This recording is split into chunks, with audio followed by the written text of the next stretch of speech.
Alright, thanks for tuning in to the Road to Wololo August Weekly 2. And we've got B spawning as the Blue Trunks Mongols player here.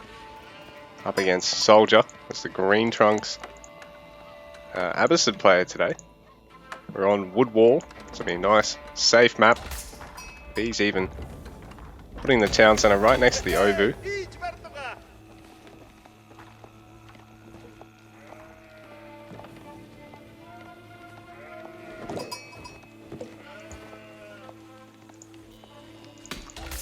Is he going to go for double villager production, perhaps? I don't know why I'd bother putting the Ovu and the TC right next to one another. I guess other than to prevent harass on the Ovu. This way it's not near any wood line.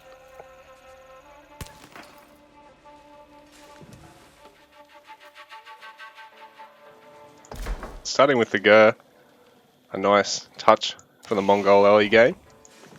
They can pack and unpack this to go and gather some gold, some wood early on.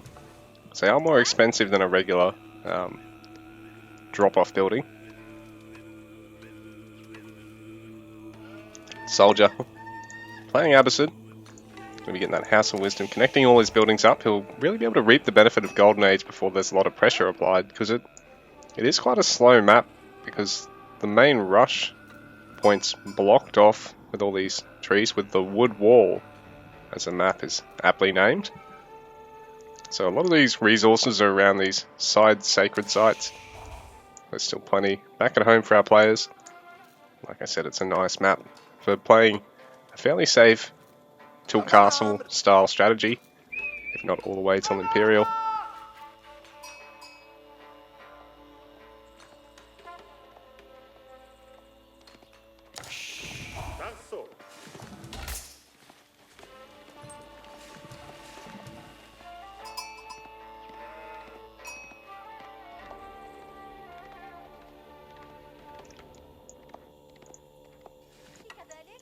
Our players look like they've only gone for one scout each.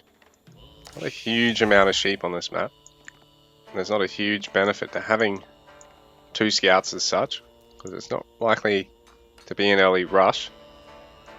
And yeah, there's not a huge amount of sheep to pick up around the map. Our players both only grabbing about 5 apiece. There's a few more up here in the top corner that have been missed. More over in that far corner as well. To be deer stones.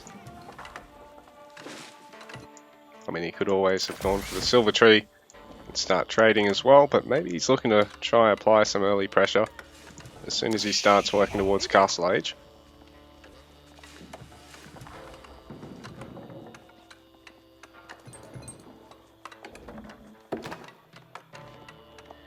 Distance gathering wood for the moment so he can gilt another Gur without having to interrupt his gold gathering over here.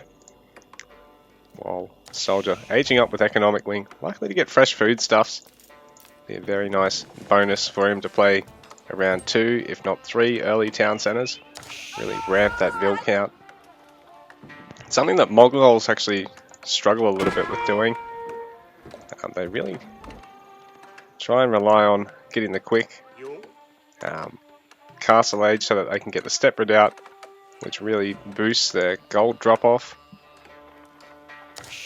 That's a huge eco steroid in itself, even though you're not getting a lot of villagers, because Mongols, it is more expensive to go towards the second and third town centre, just out of standard production.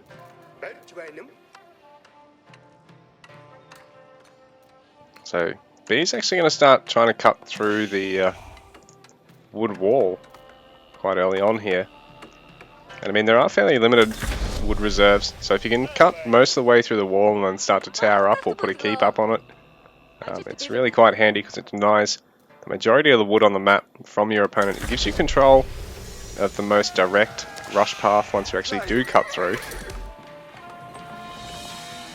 So SoldieR gonna look at going for some harass out of the stables first before he transitions to getting the second and third town centre. He's going to get fresh foodstuffs early anyway. While B, for now, this looks to be working his way through the wood wall. He's got most of his villagers on it, actually. So perhaps he is going to try and go for a quick second town center on the wood wall and then work towards a quick castle age behind it. Because he knows even though Soldier's looking to go for some aggression with the stables and barracks, it's going to be quite a while before he can really punish his opponent back at home. Looks like B's going to be able to defend his villages with the barracks.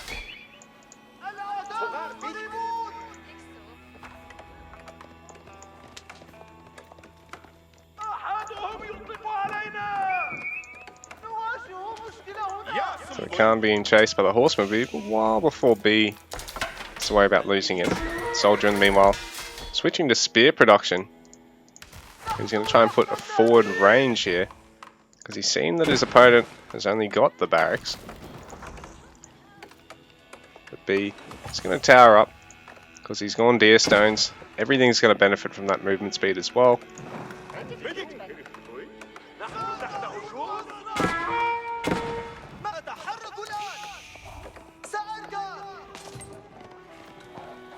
B just keeping the horsemen busy and just keeping an eye on the production, just making sure there hasn't been another flood of horsemen behind this. Really good intel that there is both the range and the barracks for his opponent. So Soldier really committing to age 2 aggression here. Well, B actually does look to be going towards a quick second Mongol TC. So 800 wood in the bank.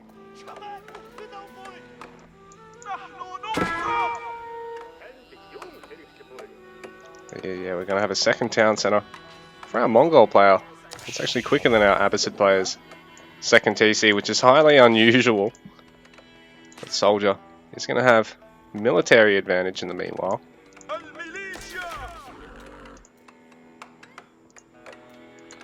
But I think B is going to be able to get the second TC finished. Now those gold gatherers seem to be safe as well. So Soldier, is he going to go for... Oh, it's just grabbing the berries. I was going to say he's going to go for the second TC now, but it looks like he's really doubling down on the fact that he's got the 3 production facilities. So he's getting a lot of spears and archers. There's the camel archer in the mix as well. Try and deny B from fielding a lot of horsemen of his own. There's going to be a range instead. So B trying to deny Soldier's vision while Soldier denying B's gold. And if he can deny this other gold mine, B will be gold starved. That villager a little bit too close. Perhaps Soldier was better off throwing it down right over here and actually taking advantage of the fact he'd have to force. He'd be forcing B to have to move the deer stones. Sorry. So I think Soldier's going to go for the stone now. Work towards his second TC. And yeah, it is a bit weird that we've had a Eco Wing Abbasid player actually have a second TC go down later than a Mongol player, of all things. But Soldier's really committed to this early aggression, though he hasn't got a lot of value out of it. B's managed to get that second town center up. It's actually sniped from one of those camel archers, soldiers, which is a big expensive blow, because these things are as expensive as a knight, I believe. Yeah, 240 resources, so they're tied with knights for the most expensive age 2 units.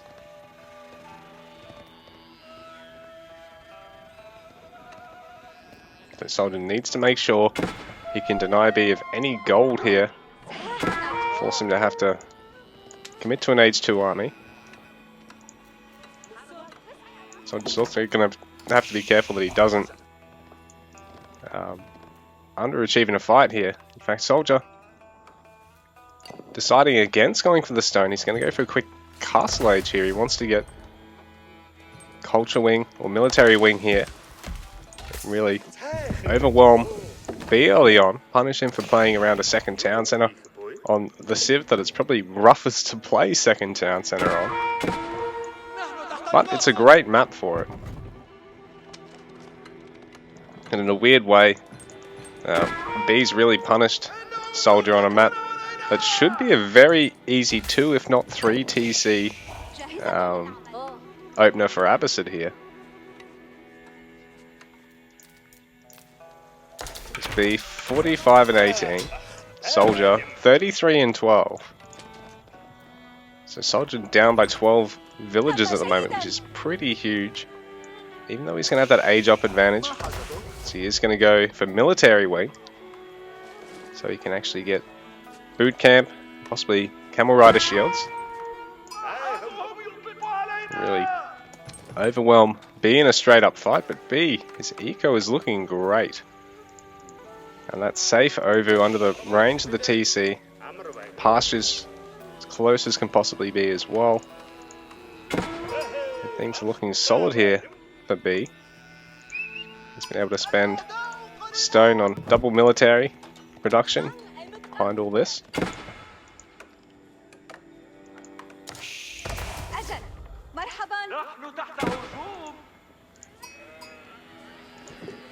It's actually not worth it to double produce villages, but at least the OVU is protected there, because when you double produce military, you spend their same regular cost as stone to pay for the second one. When you do it with villages, you pay 3 times their normal cost as stone. So it ends up being a hell of a lot more expensive.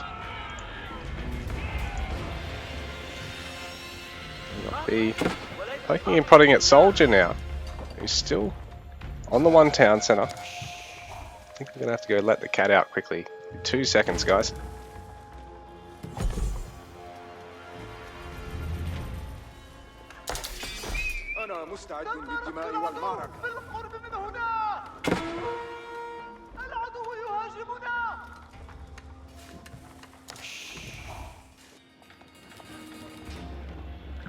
Alright, back in the action. Sorry, just had to let a little fur ball go out. So B chasing SoldieR's scout to the corner of the map. SoldieR somehow upsetting every single wolf in the vicinity of the country. SoldieR, this forward building here is giving him great control of the sacred site. It's not like our Mongol player can wall anything in. But B committed to a 3rd town center now. And again, doing so on Mongols is quite an achievement. They're a civ that players are pretty used to playing down on eco. So when you do actually get ahead on eco, they're a wonderful civ because they do have access to that great horse archer in the Mangadai. On top of that, B looks to be cutting his way through to SoldieR's base. SoldieR, there's some man-at-arms, Lancers in the mix now though. Hasn't actually opted for boot camp though, which would be a nice upgrade because all this infantry he's got would be a little bit tankier with that unique upgrade. Stacked quite well with his military upgrades. So he has got his blacksmith now, though he hasn't started actually taking anything other than siege engineering, so he's desperate to try and push one of these town centers or force B to have to evacuate a whole bunch of structures. But B's economic position is really solid, and this is a tough base layout to push into, you know, triangle of death. In the middle of it is sort of the weak point, but the moment you sort of step out, you're going to get hit by town center fire. That's a tough spot for SoldieR to actually disrupt B's economy at all here. Man-at-Arms going to fare quite well against all these archers because B is still stuck in feudal age for the moment. And so SoldieR definitely has that armor advantage. He's got lancers, he's got man-at-arms, and there's no crossbows here, no lancers here for B. There's nothing he can really do about heavy armor this early on. So SoldieR's got to look at making a move soon, otherwise B will close that gap, because he does have such a huge eco over his opponent. So the stalling here is really benefiting B, because like I said, he's got an eco advantage over SoldieR. He's on 47 and 42, B on 81 and 56 now, so B's army size has really started to surpass SoldieR. His eco is continuing to be larger than SoldieR's. SoldieR has to get some of this siege out. He's going to make a mangonel. Sorry, I said he was going to make rams, getting siege engineering, but being Abbasid, he can actually afford to make other siege like mangonels that'll be useful in fights. I think he can also make springals and trebuchets. So, not trebuchets, but he can make springals. Oh, the cavalry for B going to sneak straight past the army there. So soldier, to be careful to not throw away the mangonel here. To split some spears up to defend. Oh, that mangonel going to get extremely low now. Spear's going to clean up these other horsemen of B's. B also camping the other berries there of soldiers. Soldier, he might go for the push now because he's still got that heavy armor advantage. B still just in the feudal age for the moment. I can imagine he's wanting to try and save up to castle if soldier's not going to push here. But soldier probably realizing he's going to have to ramp his eco, start grabbing those relics, start adding those other town centers, because soon enough B is going to have the tech gap closed. So this is nice for soldier. He's going to really threaten the eco, taking out a couple of pastures. He needs to do his best to defend the mangonel now. And so B taking aim from all sides here. All this range with the bowmen all nicely split up, but they do only tickle the man-at-arms here for soldier. So soldier definitely still has the tech lead in the fight. B still in the feudal age. Everything's split up. He's taken out the mangonel now. He's really only lost the one pasture in some of his army for this. He's still above the 50 pop 150 pop mark. Soldier not yet above the 90 pop mark. So soldier, even though he's got all this heavy armor, he really needs more, just more shit, for lack of a better word. Doesn't quite have the man-at-arms number just to cut through the melee quickly enough. But the archers damage can just be negated with the heavy armor. So B continuing to chop through the forest towards soldier. Soldier now on the middle wood as well, but he's a bit unaware about just how far through B is. And soldier going to try and take the sacred site now. Adding a lot of archers of his own now, because he doesn't yet have to worry about heavy armor from B, who's still being in feudal and not as either Rus or French, has no heavy armor cavalry, and not being English or Hateri has no heavy armor infantry this early on. So soldier control the sacred site. B now hitting castle. So step redoubt, that amazing gold eco steroid for him. And he's been on 3 TC for ages now. So soldier on 60 and 33. B on 109 and 64. So he's up by nearly 50 villages. Nearly twice the eco of soldier at the moment. So soldier, you know, the clock's ticking. He sort of needs to get through with the heavier armor army sometime soon, because it won't be long before B replaces what he's got now with a whole bunch of lancers, man-at-arms of his own, maybe even some crossbows. Very difficult for soldier to deal with.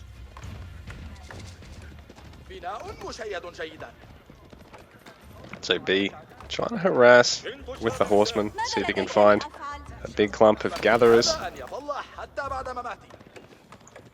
He's forcing soldier to have to keep some units on defense here. Nice little mixed army. Well, the rest of the army is actually coming back as well. So there's now a gap appearing in the center of the map. So soldier going to try and wall off this side. He's got control of that neutral market and the sacred side. A lot of production here still. It looks like B realizing if he can keep the pressure on here, he can make it really difficult, and soldier's going to have to choose to try and defend on the outskirts here, or try and push up the center, where B actually has quite a nice defense. He's already got the 3 towers. He can just upgrade this one to a springle tower as well. becomes quite tough to actually push into without a lot of siege, a few mangonels or a trebuchet. So SoldieR trying to pinch a third relic here. I don't think B's bothered getting any relics just yet. He's only just starting monk production now.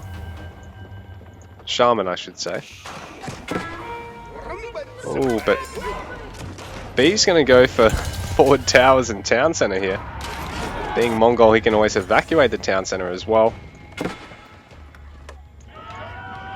He's keeping SoldieR's army busy over here on the side. Like I said now, SoldieR need to choose where he wants to defend. B actually bringing his TCs forward.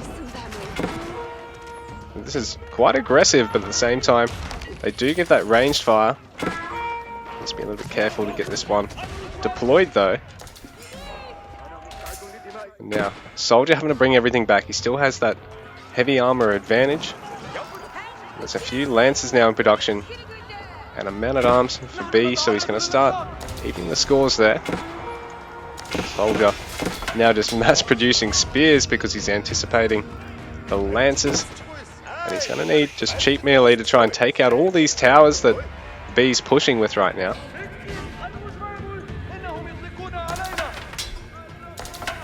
Hasn't really started upgrading any of them just yet. So SoldieR's second TC. A bit of threat there. A lot of his villagers also on a threat. These lances going to fall for B very soon. So units being garrisoned there. IB still hasn't really started upgrading any of the towers just yet. Still needs to try and get a bit more gold. He's bringing the Steppe Redoubt over. This far side of the map. It looks like he's going to pinch a relic or two of his own. So SoldieR's really secured that right side of the map now, so he can potentially start breaking this hold. Phalanx as well, so his spears going to start having a nice extra range distance.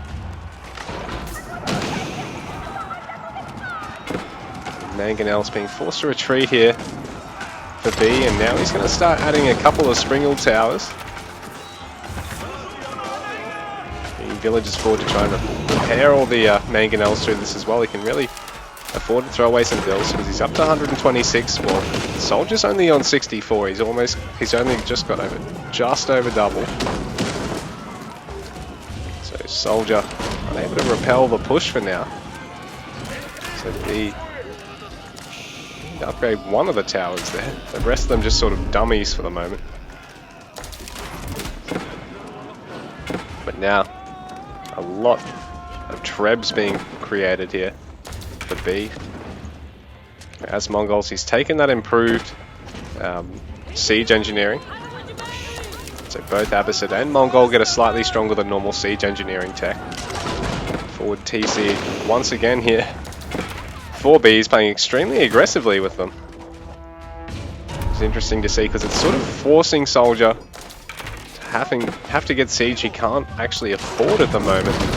It's making use of B's units, which would normally be quite disposable against a heavy armor composition.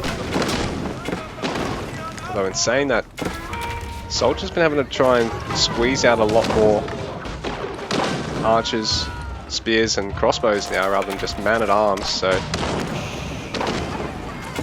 those archers quite solid for B now. So SoldieR finding it quite tough to defend here. B taking Imperial Age behind this. So I can't see where he's added this. Here we go. Kaganate Palace. He's going to get 3 armies of Mangadai now.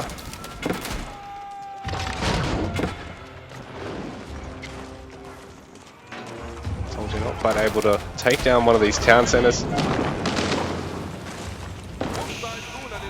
So B trying to evacuate away from the army. Oh, what's he doing? He's